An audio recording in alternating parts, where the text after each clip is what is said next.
setiap langkahku, setiap jalanku. Jiwaku pun bangkit, imanku pun bangkit. Kau besertaku, kau menjagaku. Tak usah ku takut, bersamaku hadiratmu nyata. Menerangkan jiwa, tak ada yang mustahil, tak ada yang tak mungkin.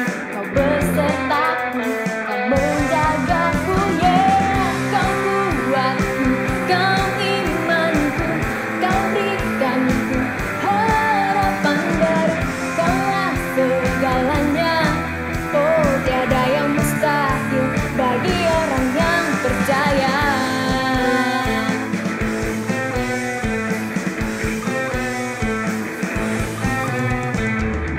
Satu pandang gunung menghadang setiap langkahku, setiap jalanku. Jiwaku pun bangkit, imanku pun bangkit. Kau besertaku, menjagaku, oh tak usah ku takut. Bersamaku hadiratmu nyata. Menenangkan jiwa, tak ada yang mustahil, tak ada yang tak mungkin. Kau besertaku, kau menjagaku, yeah. Kau kuatku, kau imanku, kau berikanku harapan baru. Kaulah segalanya, tiada yang mustahil bagi orang yang percaya. Kau kuatku, kau imanku, kau berikanku harapan baru. Kaulah segalanya, oh tiada yang mustahil bagi orang yang percaya.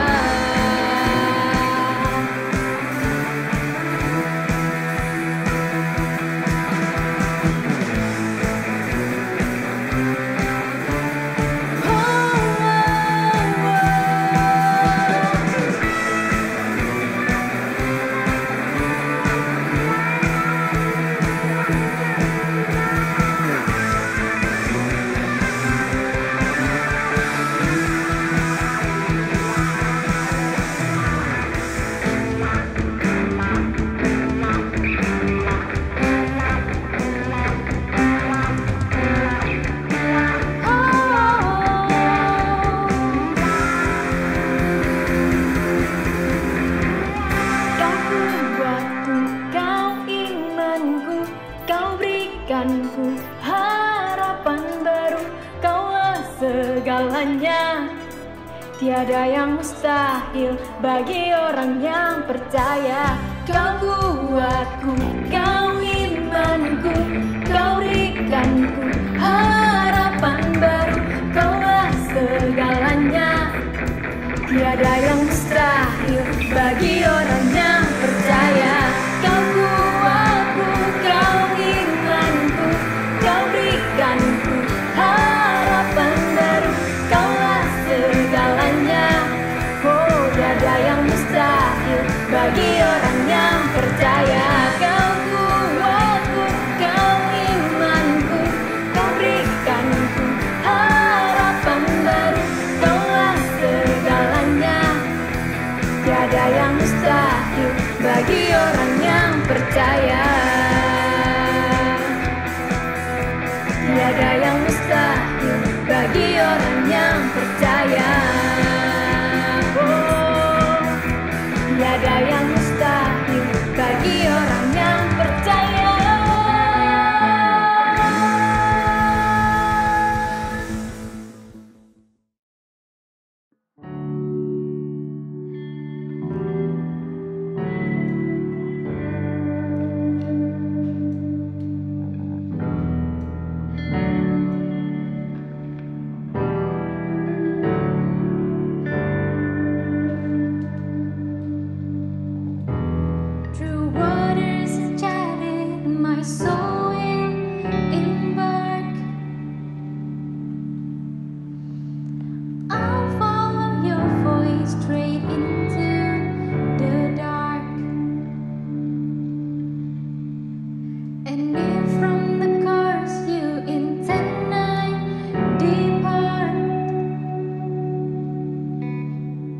Speak to the cells of my wandering heart.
Jemaat Tuhan semuanya, Kolektif Indonesian, saatnya kita akan melaksanakan perjamuan kudus bersama-sama. Mari ambil roti dan anggur yang telah Anda sediakan buat Anda untuk melaksanakan perjamuan bersama di saat ini. Dan ketahuilah, saya ingin mengatakan kepada kita semuanya sekali lagi bahwa perjamuan kudus adalah mengingatkan kita kembali tentang pengorbanan Yesus di kayu salib yang telah menebus segala dosa-dosa kita, mengampuni segala pelanggaran kita, dan memulihkan kembali hubungan kita dengan Bapa di sorga. So, saat ini mari kita semuanya, sebelum kita makan roti dan minum anggur ini, saya mengajak kita semuanya untuk membaca kembali lagi pengakuan iman Nikea. Mungkin saat ini saudara dapat melihat di layar kaca Anda, di screen ini, dan kita ucapkan secara bersama-sama pengakuan iman Nikea. 1, 2, 3, ya.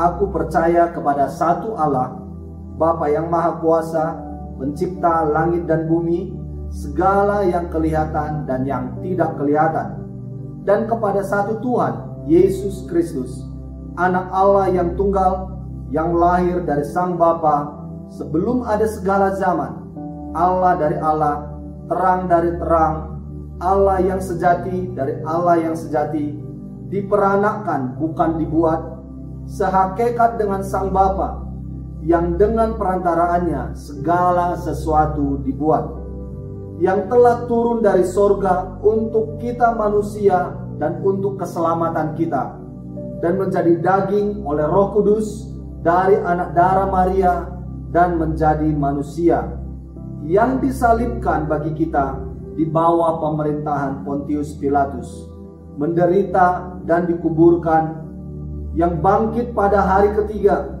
sesuai dengan isi kitab-kitab dan naik ke sorga, yang duduk di sebelah kanan Sang Bapa dan akan datang kembali dengan kemuliaan untuk menghakimi orang yang hidup dan yang mati, yang kerajaannya takkan berakhir. Aku percaya kepada Roh Kudus yang jadi Tuhan dan yang menghidupkan, yang keluar dari Sang Bapa dan Sang Anak, yang bersama-sama dengan Sang Bapa dan Sang Anak disembah dan dimuliakan, yang telah berfirman dengan perantaran para nabi. Aku percaya satu gereja yang kudus dan am dan rasuli. Aku mengaku satu baptisan untuk pengampunan dosa. Aku menantikan kebangkitan orang mati dan kehidupan di zaman yang akan datang. Amin. Mari kita bersatu dalam doa sebelum kita makan roti dan anggur ini. Bapa di surga, terima kasih Tuhan Yesus buat pengorbananmu di kayu salib untuk menebus segala dosa-dosa kami, mengampuni segala kesalahan kami. Dan saat ini hidup kami telah ditebus oleh darah Yesus, oleh tubuh Yesus, dan kami kembali menjadi milik Allah Bapa, memiliki hubungan personal dengan Yesus Kristus. Terima kasih Tuhan Yesus. Saat ini berkatilah roti dan anggur ini dengan kuasa darah-Mu, dengan tubuh-Mu, dengan kekuatan ilahi, sehingga kami makan roti ini, minum anggur ini di dalam nama Bapa, Putra, dan Roh Kudus, di dalam nama Tuhan Yesus Kristus. Haleluya. Amin. Mari kita makan roti dan minum anggur secara bersama-sama dalam nama Yesus Kristus.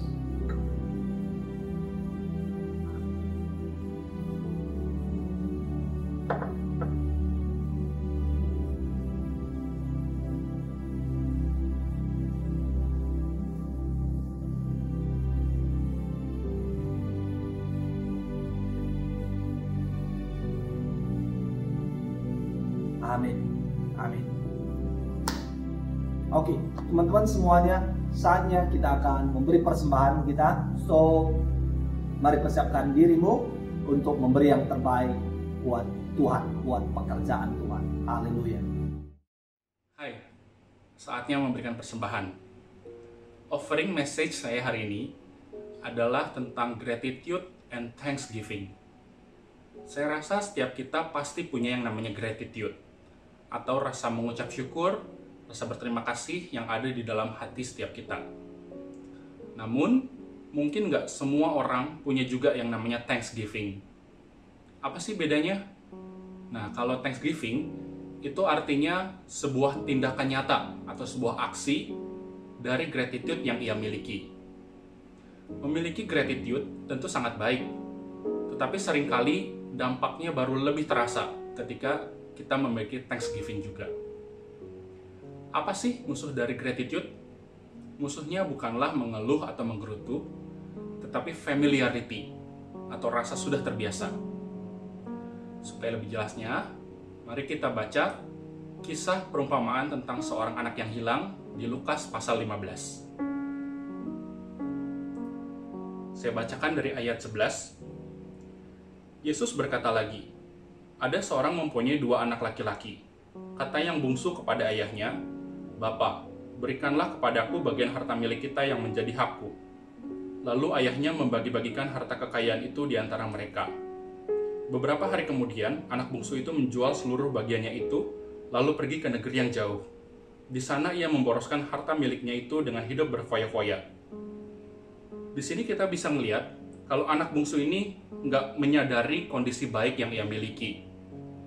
Bahwa orang tuanya bisa kita bilang cukup berada, karena orang tuanya memiliki tanah yang luas, bahkan nanti dikatakan memiliki pekerja-pekerja yang banyak, memiliki makanan yang lebih dari yang mereka cukupkan. Tapi karena ia sudah terbiasa dengan semua itu, setiap hari seperti itu, dan akhirnya dia mulai merasa familiar dan merasa semuanya itu tuh biasa aja. Nggak ada sesuatu yang patut disyukuri dari kondisi dia saat itu. Bahkan di sini dikatakan di ayat ke-13, beberapa hari kemudian anak bungsu itu menjual seluruh bagiannya itu. Kalau kita pikir-pikir, mana ada sih orang yang bisa jual tanah yang sebegitu luasnya dalam waktu beberapa hari saja? Yang namanya jual tanah kan pasti waktunya lama gitu ya buat bisa ngejual. Karena yang namanya orang yang menjual tanah pasti ingin mempertahankan harganya supaya bisa ngejual dengan harga yang tinggi, dengan harga yang baik. Nah, kalau gitu gimana caranya anak bungsu ini bisa ngejual dengan cepat hanya dalam beberapa hari? Jawabannya tentu bahwa dia menjual tanahnya dengan harga yang murah. Ya, mungkin dia ngelelang tanahnya atau gimana, yang penting asal cepat laku terjual. Nah, di sini kelihatan kalau dia tuh nggak menganggap apa yang ia miliki itu sebagai sesuatu yang nilainya tinggi. Jadi, ya udah yang penting laku kejual aja. Ya, kemudian di ayat-ayat berikutnya diceritakan tentang bagaimana kondisinya sudah melarat, terus dia menjadi penjaga babi, dan seterusnya yang kita semua sudah tahu. Saya langsung lompat ke ayat 17. Lalu ia menyadari keadaannya. Katanya, betapa banyaknya orang upahan papaku yang berlimpah-limpah makanannya, tetapi aku di sini mati kelaparan. Di titik ini ia mulai menyadari kondisinya. Ketika apa yang dulu ia miliki, apa yang dulu ia merasa sudah familiar itu, sekarang sudah tidak ia miliki lagi. Ia mulai dapat melihat kondisinya dengan lebih jelas, matanya mulai terbuka. Lalu muncul rasa penyesalan di dalam dirinya. Kenapa dulu dia tidak cukup untuk bersyukur dengan kondisinya yang baik itu? Kemudian ayat berikutnya, aku akan bangkit dan pergi kepada papaku dan berkata kepadanya, Bapa, aku telah berdosa terhadap sorga dan terhadap Bapa. Aku tidak layak lagi disebutkan anak Bapa. Jadikanlah aku sebagai salah seorang upahan Bapa.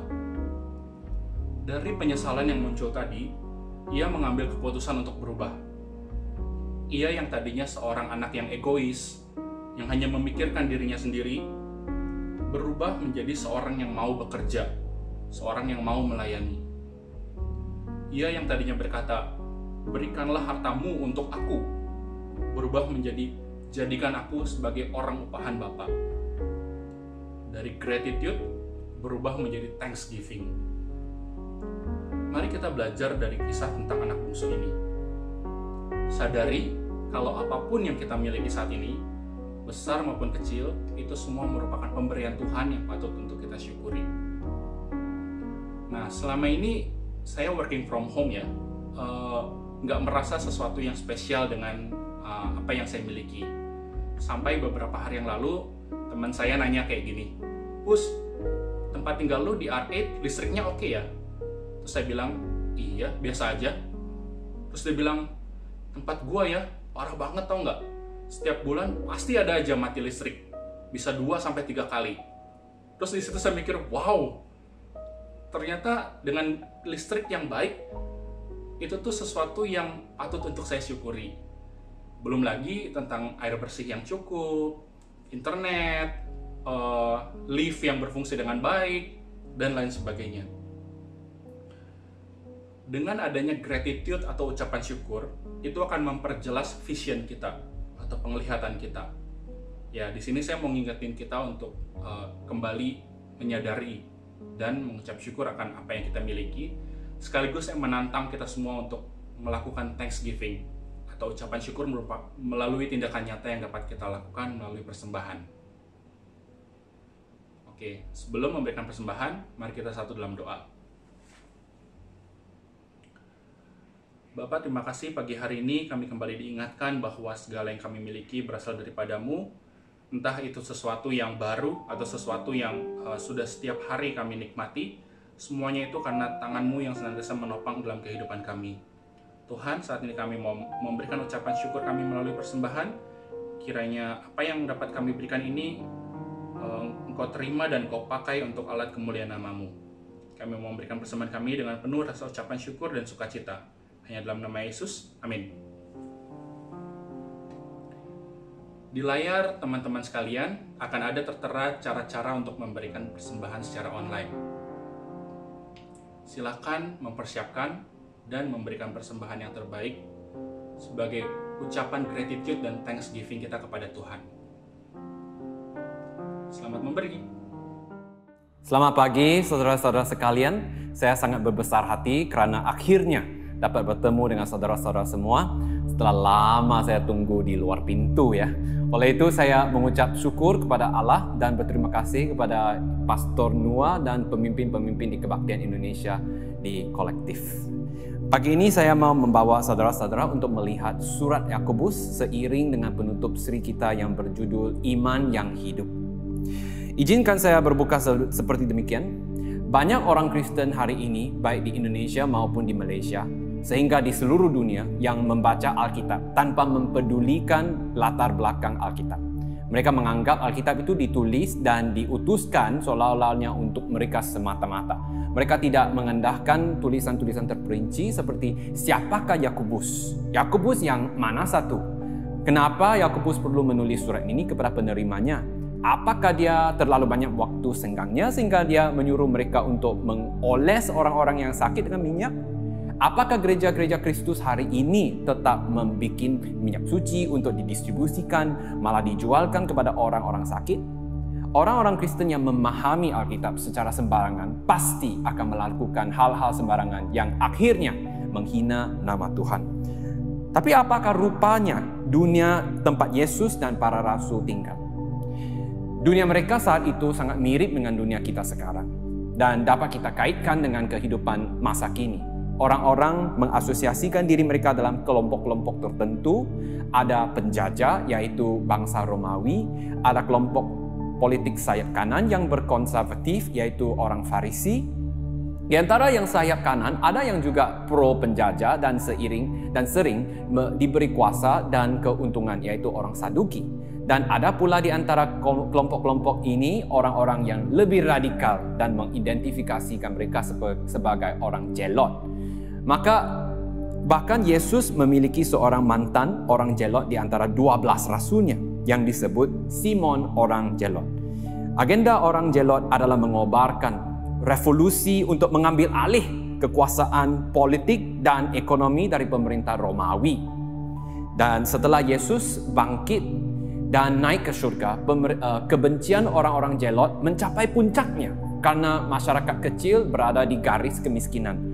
Mereka ditindas oleh orang kaya dan dikenakan pajak berat oleh orang bangsa Romawi. Dan selanjutnya orang Saduki di Yerusalem menjilat bangsa Romawi untuk mendapatkan keuntungan. Tetapi orang Zelot membanggakan diri mereka sebagai kelompok yang radikal, yang suci, yang bersemangat. Untuk menyelesaikan agenda mereka, mereka sanggup menggunakan kekerasan terutama dalam mempercepat datangnya kerajaan Allah di bumi secara harfiah.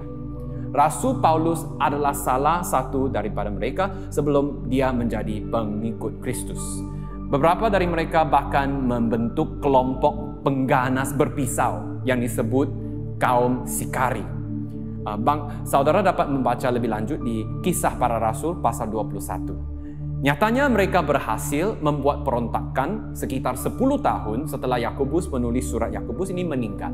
Alhasil, Yerusalem dihancurkan oleh bangsa Romawi sehingga Bait Allah diroboh pada tahun 70 Masehi. Seperti yang dinubuatkan Yesus. Jadi seperti itulah dunia sebelum dan sesudah Yakobus menulis suratnya. Sangat sulit untuk hidup jika saudara hanyalah warga negara biasa. Lebih-lebih lagi untuk orang Kristen. Beberapa dari mereka berkecil hati dan meninggalkan iman mereka. Sementara intimidasi sosial, kebencian, pertumpahan darah, pelecehan merajalela. Jadi masih dalam konteks tersebut, mari kita lihat firman Tuhan hari ini. Surat Yakobus pasal 5 ayat 19 ke 20. Saudara-saudaraku, jika ada di antara kamu yang menyimpang dari kebenaran dan ada seorang yang membuat dia berbalik, ketahuilah bahwa sebarang siapa membuat orang berdosa berbalik dari jalannya yang sesat, ia akan menyelamatkan jiwa orang itu dari maut dan menutupi banyak dosa. Mari kita berdoa. Bapa kami yang di surga, berkatilah kebaktian pada pagi ini. Berikan pimpinan roh-Mu untuk membawa kami masuk ke dalam kelimpahan, kekayaan, kebenaran firman-Mu. Berilah kesadaran dan pengertian akan kebenaran yang akan kami pelajari. Pakailah hamba-Mu yang hina ini dan bukalah telinga dan hati masing-masing sehingga kami boleh menerima dan mengerti dengan keinsafan, kesadaran yang segar tentang apa yang Tuhan mau ajarkan kepada kami. Dalam nama Yesus Kristus, penebus dan juru selamat kami yang hidup, kami sudah berdoa. Amin. 2 bulan yang lalu, suatu malam ketika saya sedang membaca dan bersiap-siap untuk tidur, tiba-tiba pada pukul 11 malam, ponsel saya berdering, lalu saya mengangkatnya. Orang yang menelpon berbicara kepada saya dalam bahasa Melayu dan berkata, "Apakah benar saya berbicara dengan Bapak Andrew? Anda telah memenangkan hadiah sebagai pengguna kartu debit sekian-sekian. Bisakah Anda datang ke Jalan Raja Chulan untuk mengambil hadiahnya besok?" Satu bagian dari diri saya langsung terkejut. Hei, ini tidak mungkin benar. Tapi bagian lain dari diri saya, jika saya boleh jujur, sangat penasaran untuk bertanya lebih lanjut atau bahkan hampir memberikan informasi pribadi saya. Berapa banyak dari saudara-saudara yang dapat memahami apa yang saya katakan tadi? Nyatanya hati manusia cenderung untuk menginginkan lebih dan ingin menyelesaikan sesuatu sesuai dengan cara saya dan pilihan saya sendiri.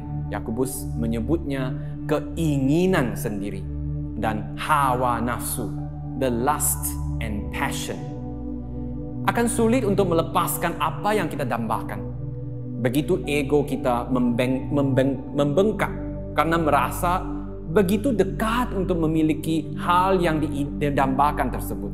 Oleh karena itu, kita ingin melakukan semua yang kita bisa untuk mendapatkan hal yang kita dambakan. Tidak peduli, bahkan jika hal tersebut hanya berupa khayalan. Biasanya hal inilah yang terjadi kepada orang yang terjebak dalam penipuan seperti yang hampir saya lakukan. Tapi jangan khawatir, saudara ya, saya tidak melakukannya. Saya menolak orang yang menelpon dan berkata saya tidak membutuhkan hadiah itu. Dan saya segera menutup telepon dan report scam ya. Jadi sekarang saudara dapat gambaran mengapa Yakobus menggunakan kata sabar. Bersabarlah 4 kali dalam pasal 5, yaitu untuk memperingatkan orang-orang Kristen Yahudi agar tidak mengobarkan revolusi dengan kekuatan manusia, tetapi bertahan dan menunggu kedatangan Tuhan kembali, dan Dia akan memperbaiki segala sesuatu karena Tuhan mengasihi umatnya, dan hanya Dialah yang dapat menilai apa yang benar dan apa yang salah. Seterusnya, Yakobus mengingatkan penerimanya untuk melakukan apa yang mereka katakan daripada berbicara tentang apa yang mereka lakukan. So walk the talk instead of talk the walk. Dan mengarahkan perbicaraan mereka kepada Tuhan dalam doa. Yakobus tampaknya tahu bahwa orang cenderung pasif ketika mereka menunggu dan bertahan. Tetapi dia mengakhiri suratnya dengan mengoreksi sikap tersebut, dengan memulihkan orang-orang yang menyimpang dari kebenaran secara aktif untuk kembali ke pangkuan komunitas Tuhan. Dan disinilah bagian kita dimulai. Jadi apakah prinsip-prinsip dalam memulihkan seorang Kristen yang menyimpang agar kembali ke komunitas iman sambil sabar menunggu Tuhan memulihkan seluruh dunia kita? Ada 3 hal yang perlu saudara ketahui dari bagian Alkitab ini. Bahwa kita tidak hebat, bahwa kita tidak terlalu diperlukan, namun kita tidak dapat disepelekan. Yang pertama, kita tidak hebat karena kerentanan, karena kerusakan kita sebagai orang berdosa.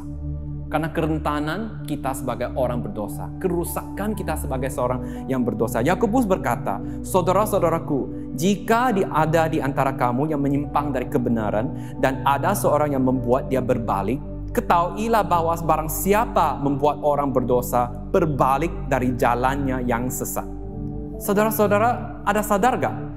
Alkitab kata ada orang yang dipanggil saudara-saudaraku, yang orang-orang ini pun berpotensi untuk tergoda dan tersesat dari kebenaran lalu menjadi orang berdosa. Hal ini memberitahu kita bahwa orang yang sehebat apapun, sesuci apapun, sekuat apapun, mempunyai jemaat yang sebesar manapun, tidak ada yang kebal dari kesalahan, dari dosa, dari godaan.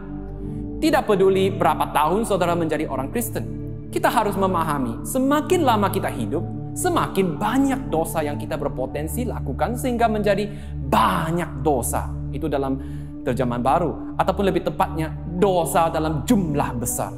The multitude of sins. Coba lihat selama lockdown ini, berapa banyak kasus kekerasan dalam rumah tangga, perceraian, penganiayaan anak, kecanduan yang telah tercatat. Kekerasan dalam rumah tangga sendiri mencatat hampir 2.000 kasus sehingga MCO. Biasanya hanya sekitar 350, hampir 6 kali lipat sekarang ini. Dan ini hanya kasus di Malaysia. Apatah lagi di tempat yang lain, di tanah Indonesia. Mungkin ada di antara kita yang masih ingat, waktu politisi Malaysia menyuruh wanita berbicara dengan pasangan menggunakan suara Doraemon. Sejak itu banyak TikTok yang telah keluar ya. Tapi saran tersebut tidak berdampak apa-apa. Mengapa orang-orang yang sudah berkeluarga selama bertahun-tahun terus-menerus bertengkar dan bersengketa jika kita benar-benar bisa menjadi orang yang baik tanpa Tuhan? Dari manakah datangnya sengketa dan pertengkaran di antara kamu? Bukankah datangnya dari hawa nafsumu yang saling berjuang di dalam tubuhmu? Kata Yakobus. Dan Yesaya berkata, kita sekalian sesat seperti domba. Masing-masing kita mengambil jalannya sendiri. Tetapi Tuhan telah menimpakan kepadanya kejahatan kita sekalian. Yakobus coba untuk menunjukkan kepada kita dalam suratnya bahwa tidak ada orang Yahudi Kristen yang dapat hidup bebas sebagai seorang Kristen jika mereka berpikir bahwa mengikuti hukum Taurat sebagai sesuatu bentuk penyembahan adalah cara yang benar-benar.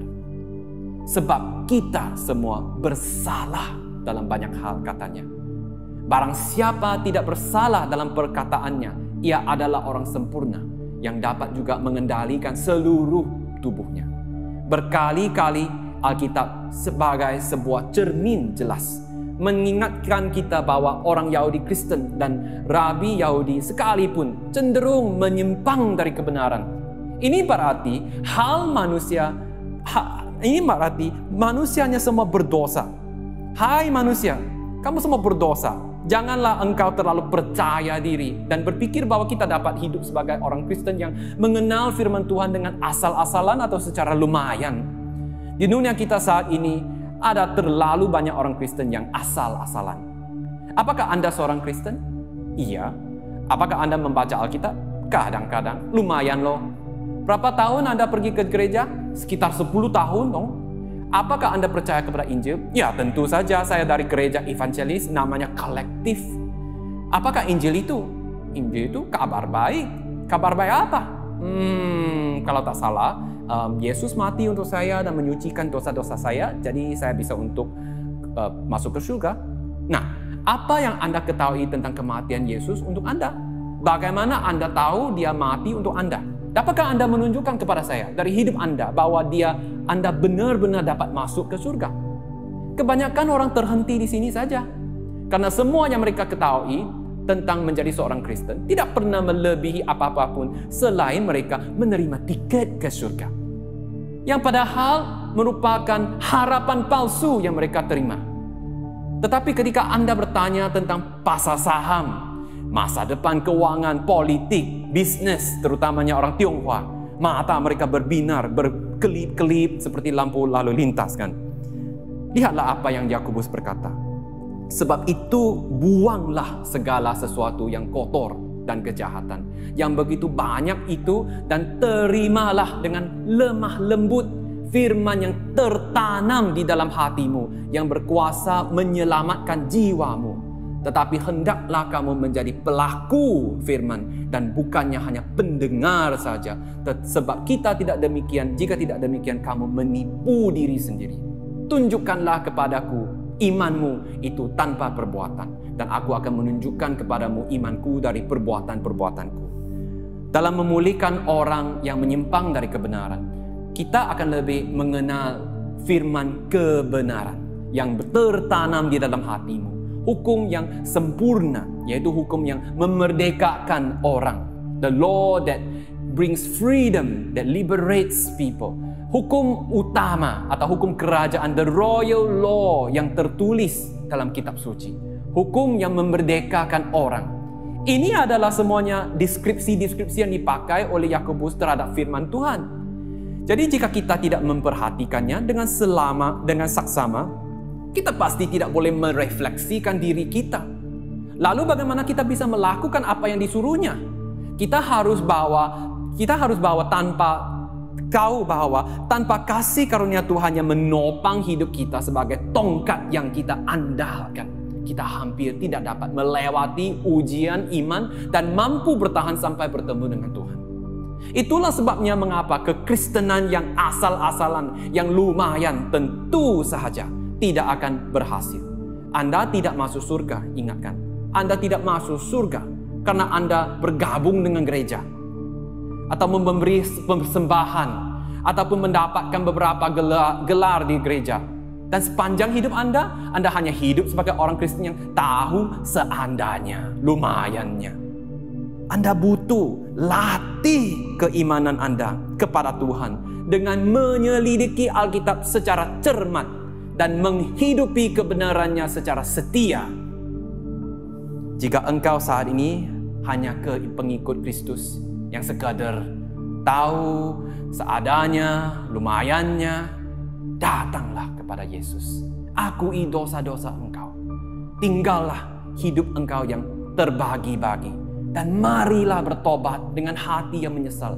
Semua yang letih lesu dan berbeban berat, datanglah kepadanya dan dia akan memberi kelegaan kepadamu. Yang kedua, kita tidak terlalu diperlukan karena kita hanya bejana. Kita tidak terlalu diperlukan. Biar saya menjelaskan.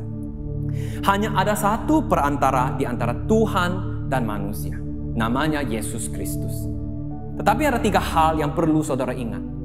Nomor 1, Tuhan dapat mengembalikan orang berdosa tanpa bantuan kita. God can turn sinners back without our help. Dia telah melakukannya dengan Abraham. Dia telah melakukannya dengan Paulus. Tidak ada nabi yang menginjil kepada Abraham. Tuhan hanya memanggilnya dan membawanya ke kanan dengan suaranya sendiri. Tidak ada pendeta yang berkhotbah kepada Saulus. Yesus hanya berbicara kepadanya dalam perjalanan ke kota Damaskus. Lalu dia mengenali kebenaran, bahkan mati demi kebenaran. Tuhan adalah pencipta dunia dan dia tidak membutuhkan bantuan atau alat untuk melakukannya. Dengan cara yang sama, dia tidak memerlukan sesiapapun untuk mengembalikan orang-orang yang berpaling dari kebenaran, meskipun dia sering memakai manusia. Itu yang perlu kita ketahui. Yang kedua, ketika Tuhan memakai kita, itu adalah untuk kehormatannya. When God uses us, it is to His honor that we are used.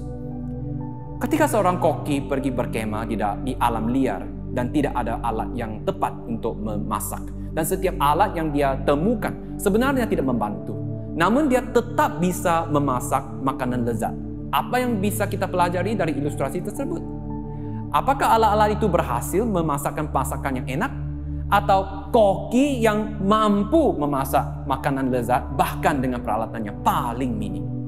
Dengan cara yang sama, ketika Tuhan memakai kita untuk menjangkau orang yang berpaling dari kebenaran atau orang-orang berdosa, itu bukan karena dia tidak dapat melakukannya tanpa intervensi kita, tetapi itu hanya untuk kemuliaannya sendiri. Oleh karena itu, seringkali Tuhan masih menggunakan manusia sebagai alatnya, sebagai hambanya, firman-Nya, dan bejana atau sarana lain untuk membawa kita kepada juru selamat. Semuanya untuk kemuliaannya. Hal ini mengingatkan kita semua pengkhotbah di sini ataupun di mana-mana juga, bahwa tugas Anda bukanlah untuk mengumpulkan supporter yang mendukung firman Tuhan, tetapi untuk memberitakan firman Tuhan sebagaimana adanya. Dan jangan membebani diri Anda sendiri apakah nantinya orang tersebut itu akan bertobat atau tidak. Tetapi Anda perlu lebih memperhatikan apakah Anda telah mengkhotbahkan Injil dengan cukup jelas atau tidak, dengan setia atau tidak. Tapi bukan berarti kita harus malas atau menolak untuk berkembang. Tuhan akan tetap menggunakan anak-anaknya sebagai alat dan Anda harus siap setiap saat. Tetapi mempertobatkan orang dosa dan menyimpang hanyalah tujuan sekunder, hanyalah tujuan kedua dari mengapa kita memberitakan Injil. Tujuan utamanya adalah untuk memuliakan Tuhan, seperti yang dikatakan Charles Spurgeon. Yang ketiga dan yang terakhir, hanya karena Tuhan memakai kita untuk mempertobatkan orang, bukan berarti kita juga sudah bertobat. Saya ulang sekali lagi, hanya karena Tuhan memakai kita untuk mempertobatkan orang, bukan berarti kita juga sudah bertobat. Just because God uses us to turn others back, it doesn't necessarily mean we are converted. Mari resapi kalimat tersebut sebentar.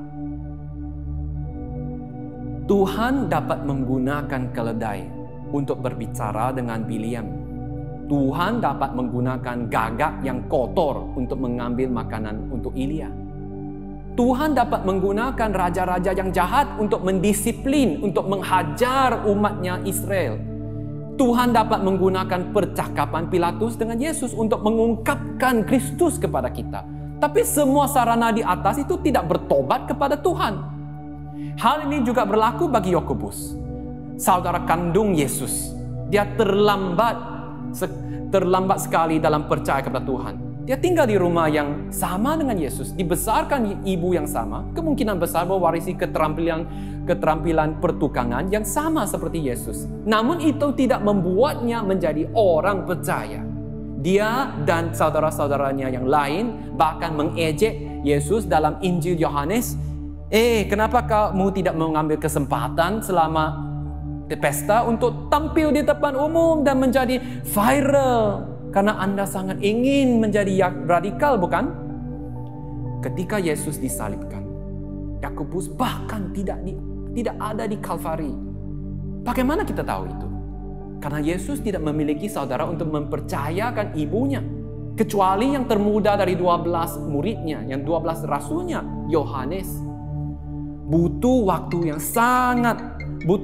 sangat panjang sebelum dia percaya pada Yesus sebagai Mesiasnya, yaitu pada saat Yesus telah bangkit menampakkan dirinya kepadanya. Tapi begitu dia menjadi percaya, tidak ada jalan untuk kembali. Dengan sepenuh hatinya dia menjadi tokoh yang menonjol dalam kepimpinan komunitas Kristen Yerusalem. Lihatlah di awal suratnya kepada orang Kristen Yahudi yang tersebar di mana-mana. Bagaimana dia menyebutkan dirinya sendiri? Hai teman-teman, saya adalah saudara anak kandung Yesus Kristus. Tidak. Dia kata, Yakobus hamba Allah dan Tuhan Yesus yang Sang Mesias. Yakobus hamba Allah dan Tuhan Yesus Sang Mesias. Kita tidak penting karena kita hanyalah alat perpanjangan tangan Tuhan. Itulah mengapa kita menganggapnya sebagai kehormatan bahwa Tuhan bahkan akan menggunakan kita, akan memakai kita. Yang ketiga, dia tidak dapat disepelekan karena pelayanan kita sebagai gereja. Kita tidak dapat disepelekan karena pelayanan kita sebagai gereja. Sebelum kita merasa inferiority complex, mari kita dengar dengan jelas apa yang Yakobus katakan. Saudara-saudaraku, jika ada di antara kamu yang menyimpang dari kebenaran dan ada seorang yang membuat dia berbalik, ketahuilah bahwa barang siapa membuat orang berdosa berbalik dari jalannya yang sesat, ia akan menyelamatkan jiwa orang itu dari maut dan menutupi banyak dosa. Mengapa Yesus memberikan gerejanya kepada dunia? Sejak hari Pentakosta dalam kitab Kisah Para Rasul, kita melihat bahwa tujuan terbesar gereja adalah untuk mewartakan kabar baik dari Tuannya Yesus Kristus kepada dunia yang sekarat. Bukannya untuk melakukan pekerjaan sosial, bukan untuk membangun kerajaan bisnis atau empire bisnis, atau untuk menjadi satu gedung yang ikonik di dalam kota, tetapi untuk mengabarkan Injil bahwa dunia sekarang sedang sekarat tanpa juru selamat, tetapi juru selamat telah datang agar mereka dapat diselamatkan. Saudara-saudara sekalian, saat lockdown kita melihat banyak video tenaga medis garda depan, dokter, perawat, dan banyak lagi yang mempertaruhkan nyawa mereka, bekerja dalam waktu yang tidak manusiawi untuk menyelamatkan nyawa. Beberapa dari mereka bahkan menjadi korban di tengah-tengah pelayanan mereka. Menyelamatkan orang yang sekarat dari ambang kematian membawa begitu banyak kegembiraan dan kelegaan di hati kita. Meski suatu saat kehidupan mereka masih akan berakhir juga. Apalagi ketika Anda bisa menyelamatkan jiwa seseorang dari ambang kematian spiritual dan kekal. Dan apalagi ketika anak yang terhilang kembali ke rumah, dosa-dosa akan dipulihkan dan diampuni. Itulah artinya ketika Paulus berkata bahwa Tuhan melalui Kristus mempercayakan pelayanan pendamaian itu kepada kami. Sebab Allah mendamaikan dunia dengan dirinya oleh Kristus dengan tidak memperhitungkan pelanggaran mereka. Ia telah mempercayakan berita pendamaian itu kepada kami. Teman-temanku, jangan memberitakan Injil karena ingin mengumpul penghargaan, karena ingin mengumpulkan trofi, atau mencoba untuk menunjukkan kepada orang lain, oh berapa banyak jiwa yang telah Anda jangkau, seolah-olahnya semakin panjang daftarnya, semakin suci saya. Pada saat yang sama, jangan biarkan sesiapapun membuat Anda berpikir bahwa memberitakan Injil dan menolong seorang yang tersesat adalah tugas yang terlalu besar untuk Anda. Bahwa Anda harus mengikuti kursus pelatihan penginjilan 40 hari 40 malam sebelum Anda merasakan yakin untuk berbicara dengan seseorang tentang kembali kepada Yesus. My friends, jangan mempersulit Yesus. Don't complicate Jesus. Jangan bantu Yesus menjadi relevan. Seolah-olahnya Yesus tidak cukup relevan. Yesus sendiri selamanya akan selalu relevan. Jesus is relevant eternally. Tubuh tanpa roh adalah tubuh yang mati, bukan? Jadi percaya kepada Tuhan itu seperti tubuh. Ketika Anda hanya mengatakan bahwa Anda percaya kepada Yesus, tapi tidak ada yang terlalu berbeda dari kepercayaan Anda kepada Yesus dan kepercayaan Anda kepada hal-hal lain, tidak ada bukti tentang kepercayaan Anda kepada Yesus. Dan ketika kepercayaan Anda kepada Yesus begitu tersembunyi, kebal, dan tidak transparan, begitu takut menderita untuk Dia yang telah menderita untuk Anda, begitu mudah menyerah sekali ketika badai tiba. Begitu individualistis sehingga bahkan Alkitab tidak dapat mengubah Anda. Yakobus berkata, iman semacam itu tidak berguna. Sekitar 2-3 minggu yang lalu, saya menerima kabar dari seorang anggota lama di gereja kita yang tidak akan saya sebutkan namanya. Pertama-tama, pekerjaannya terkena dampak yang sangat buruk di pandemi. Karena sifat pekerjaannya dia sangat kecanduan merokok, vaping, ganja, alkohol, dan hal lain yang kecuali narkoba. Dia telah secara aktif berusaha untuk menghilangkan kecanduan. Tapi period lockdown ini telah menjerumuskannya ke dalam frustasi dan depresi berat karena mencoba untuk menghentikan kecanduan. Dia sepertinya tidak bisa menemukan kesembuhan. Berada jauh di rumah juga memperparahkan keadaan. Suatu hari diliputi oleh rasa kekalahan dan yang tidak terhingga dan rasanya tidak berharga. Dia telah mencoba untuk bunuh diri kedua atau ketiga kalinya. Dia memastikan tidak ada orang di rumah. Dia merencanakan semuanya ngerapi untuk gantung diri. Tapi saat dia menjalankan rencananya, talinya putus. Dia sangat kecewa dengan dirinya sendiri. Tidak lama kemudian, dia menerima panggilan telepon dari saya tanpa direncanakan. Dia belum siap untuk mengobrol, jadi dia ngirim pesan kepada saya untuk berbicara beberapa hari kemudian. Tapi hari itu dia pikir dia punya dua pilihan, antara mengakhiri hidupnya atau berbicara dengan seseorang untuk meminta bantuan. Ketika saya akhirnya mengetahui apa yang telah terjadi di sebalik semuanya ini, saya hanya tertegun. Itu adalah panggilan yang membangunkan saya sama sekali. Bukan karena saya memiliki talenta nubuatan seperti yang mungkin dipikirkan beberapa orang, tapi saya diliputi pemikiran bahwa dalam beberapa jam itu saya bisa saja kehilangan seorang teman selamanya. Dan ketika saya membaca ayat yang Yakobus tulis ini, ayat ini bergema begitu kuat. Mengapa saya berpikir keras untuk membawa seseorang itu kembali ke jalan kebenaran? Mengapa saya tidak memikirkan seberapa nyaris orang tersebut tidak dapat menghindari kematian?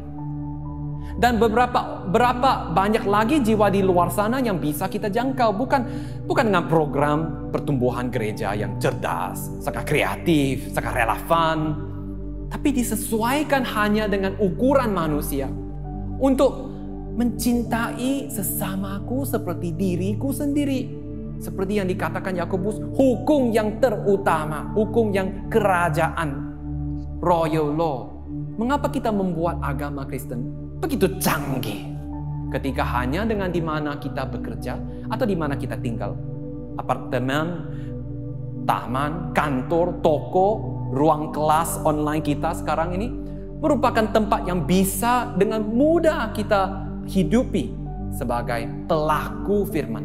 Dan kemudian kita dapat dipakai oleh Tuhan untuk membawa seseorang kembali ke Yesus. Inilah yang dimaksud dengan penginjilan. Inilah yang dimaksud dengan mengasihi sesama. Apakah Anda siap untuk membawa kembali orang-orang yang berpaling dari kebenaran? Walk me safely home. Walk me home safely. Apakah Anda siap berbicara dengan seseorang tentang Injil dan membawa mereka kembali ke kebenaran? Bagaimana untuk tidak merasa kecil ketika gereja telah membuat kita merasa bahwa kita memenangkan seseorang bagi Yesus itu maka kita hebat? Atau bagaimana kita menemukan motivasi untuk membawa kembali seseorang kepada Yesus? Atau mungkin Anda adalah seseorang yang perlu kembali ke jalan kebenaran hari ini. You are someone that needs to be walked home safely today. Ketahuilah bahwa kita tidak hebat karena kerentanan kita sebagai seorang yang dosa. Kita tidak terlalu diperlukan karena kita hanyalah instrumen Tuhan. Kita tidak dapat disepelekan, karena ini pelayanan kita. Kita tidak hebat karena kita rusak. Kita tidak terlalu diperlukan karena kita hanya bejana. Kita tidak dapat disepelekan karena kita ini pelayan Tuhan. Tidak akan ada pelayanan kecuali Kristus mempercayakannya kepada kita. Mengapa Yakobus memberitahu orang-orang Kristen Yahudi untuk secara aktif membawa orang-orang berdosa kembali kepada kebenaran? Bukan supayanya jumlah jemaatnya bertambah, bukannya agar mereka secara cerdik diprogram untuk sibuk dengan sesuatu sehingga masalah lain bisa dilupakan. Dia mengatakan itu hanya karena itulah yang Kristus sudah lakukan dan apa yang akan Kristus lakukan juga hari ini. Yakobus menyebut kakak laki-lakinya sebagai Tuhan Yesus Kristus, Sang Mesias. Sedangkan dia adalah hamba atau budak seumur hidup untuk Tuannya. Apa yang telah Yesus lakukan? Apa yang akan Tuhan kita lakukan ketika seorang teman hampir tenggelam ke dalam lautan kematian dan tidak bisa kembali? Mengapa dua ayat ini paling sesuai untuk mengakhiri surat Yakobus? Teman-teman sekalian, karena Yesus Tuhan kita tidak hanya mengajarkan cara untuk berenang kepada orang yang sekarat. Dia mengulurkan tangannya dan menyelamatkan orang berdosa dari kematian kekal dengan menggantikan posisi kematian untuk dirinya sendiri tepat di kayu salib. Hari ini, akankah Anda membiarkan Yesus membawa Anda pulang dengan selamat? Kembali dengan selamat. Apakah Anda juga akan mengantarkan seseorang pulang dengan selamat kepada Yesus? Yesus berkata, bagaimana pendapatmu? Jika seorang mempunyai 100 ekor domba dan seekor di antaranya sesat, tidakkah ia akan meninggalkan yang 99 ekor di pergunungan dan pergi mencari yang sesat itu? Sebab Anak Manusia datang untuk mencari dan menyelamatkan yang hilang. Akan tetapi Allah menunjukkan kasih-Nya kepada kita. Oleh karena Yesus Kristus telah mati untuk kita ketika kita masih berdosa. Kita telah dianugerahi kasih karunia. Dengan kasih karunia yang sama, kita perlu mengasihi orang lain.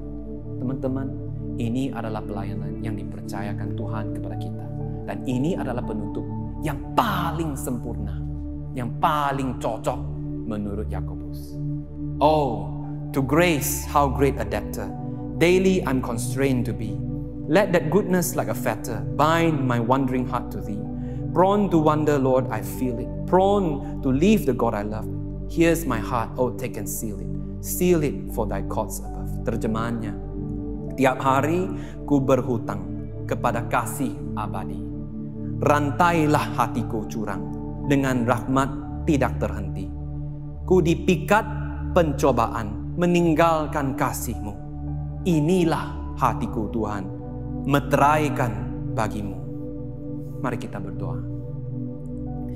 Bapa di surga, kami datang berhadap-Mu. Kami akui bahwa kami tidak layak dipakai Engkau karena dosa dan kelemahan kita.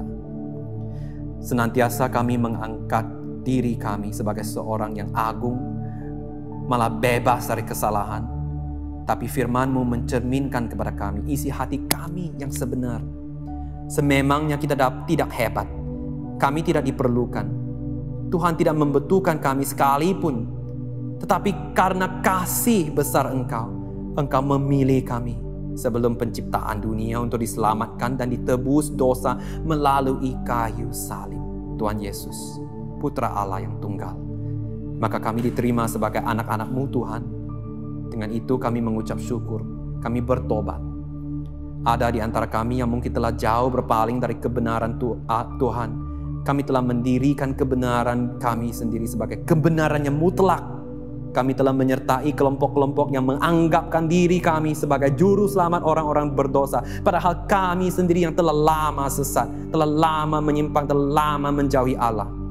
Kami memohon supaya sinar Roh Kudus menghalusi isi hati kami, mengoreksi sikap hati kami, dan merantai hati kami yang curang untuk kembali ke pangkuan Tuhan. Ampunilah kecurangan kami. bersihkanlah kami. Pimpin dan topang jalan kami dengan firman Tuhan, supaya kami tidak lagi menjadi Kristen yang lumayan, yang asalan. Pakailah hamba-Mu dan gereja-Mu Tuhan. Dalam nama Tuhan Yesus, penebus dan juru selamat kami, sudah berdoa. Amin. Kasih karunia Tuhan Yesus Kristus dan kasih Allah dan persekutuan Roh Kudus menyertai kamu semua sekalian. Amin. Halo semuanya, terima kasih sudah mengikuti ibadah kolektif Indonesia dari awal. Tapi sebelum itu, aku ingin memberikan happenings yang lagi in di bulan ini. Apalagi kalau bukan Natal ini. Nah, untuk ibadah Natal tahun ini akan diadakan pada tanggal 20 Desember 2020 jam 10 pagi live di Facebook dan YouTube Kolektif Indonesia. Dan tema Natal kali ini adalah Immanuel, Tuhan beserta kita. Jadi jangan sampai ketinggalan ya ibadah minggu depan. Yang kedua, meskipun kita di situasi pandemi seperti ini dan mungkin malam Natal kita kali ini akan sedikit berbeda dari malam Natal sebelumnya. Tapi tenang aja, Kolektif Indonesia punya acara seru yang bisa kalian ikuti untuk menemani malam Natal kalian. Yaitu kita akan adakan perayaan Natal dan ibadah penyalaan lilin pada tanggal 25 Desember 2020 jam 7 malam waktu Malaysia. Dan perayaan ini akan diadakan melalui Zoom. ID dan password ada di bawah sini. Dan selain itu, saya ingin mengajak semua saudara untuk daftar terlebih dahulu di link di bawah ini untuk mendapatkan Christmas box dari kami. Jadi ajak semua kerabat dan saudara yang kalian kenal untuk join bersama kita nanti. Karena tentunya akan ada kegiatan-kegiatan seru nih. Yang pertama ada game serta hadiah, makan malam bersama, sharing dari pastor kita Abang Noah, penyalaan lilin malam kudus, dan akan ada hadiah untuk best dress laki-laki dan perempuan. Jadi sebelum nanti kita bertemu di Zoom pada tanggal 25 Desember, dandan dulu, mandi dulu yang ganteng, yang cantik. Siapa tahu kalian bisa menang. Oke, itu aja untuk happening sekali ini. Dan sekarang saya mau siap-siap dulu, saya mau mandi, saya mau ganti baju dari sekarang, siapa tahu saya menang. Kecepatan ya, kecepatan, nggak apa-apa, yang penting saya harus menang pokoknya. Oke? Oke, itu aja dari saya, sampai jumpa, happy Sunday.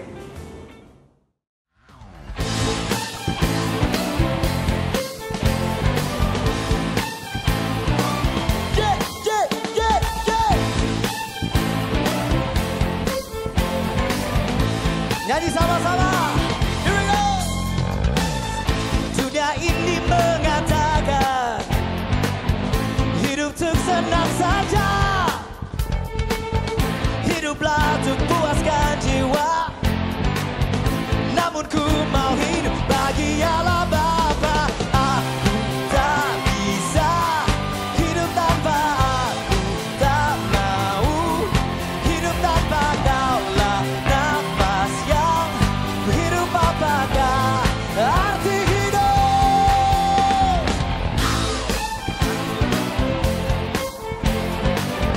Yeah! Dunia ini mengajarkan hiduplah tanpa tujuan. Namun ku tahu kebenaran, ku dicipta untuk jalan bagi Bapa.